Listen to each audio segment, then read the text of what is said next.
আজকে এই ছোট্ট কোরআন শরীফটার জন্য কভার বানাবো।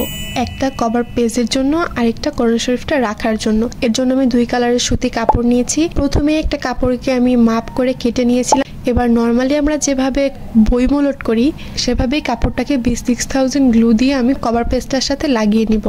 এরপর এর উপর ডিজাইনের জন্য আমি একটা ছোট্ট টুকরা কাপড় নিয়েছি। এটাকেও চিকন করে এক সাইডে লাগিয়ে এর উপর একটা ছোট্ট সাদা লেস লাগিয়ে দিয়েছি আর সাইড দিয়ে ছোট ছোট কিছু ফুলের ডিজাইন। এটাকে আমি খুবই সিম্পল রাখার ট্রাই করেছি। আমরা কোরআন শরীফটা রাখার জন্য একটা কভার বানাবো। এই কাপড়টাও আমি মাপ অনুযায়ী কেটে নিয়েছিলাম। এবার একটা মাথাকে ভাঁজ করে একটা মাপ নিয়ে 2 মাথাকে উল্টো করে আগে সেলাই করে নিব। এরপর এর উপরের অংশে ত্রিভুজ আকৃতি করে কেটে নিব। এবার এই কাটা অংশের 2 মাথার মধ্যে সাদা লেস লাগিয়ে দিব।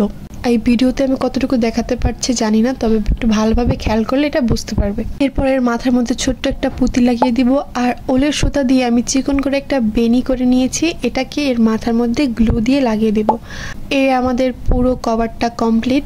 খুবই সিম্পল রেখেছি কভারটা। এবার এর মধ্যে আমাদের এই ছোট্ট কোরআন শরীফটা রাখবো।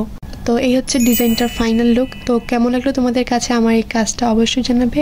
আর এটা বানাতে পেরে তো আমার খুবই শান্তি লাগছে, কারণ এটা আমার এক্সপেকটেশন থেকে অনেক বেশি সুন্দর হয়েছে।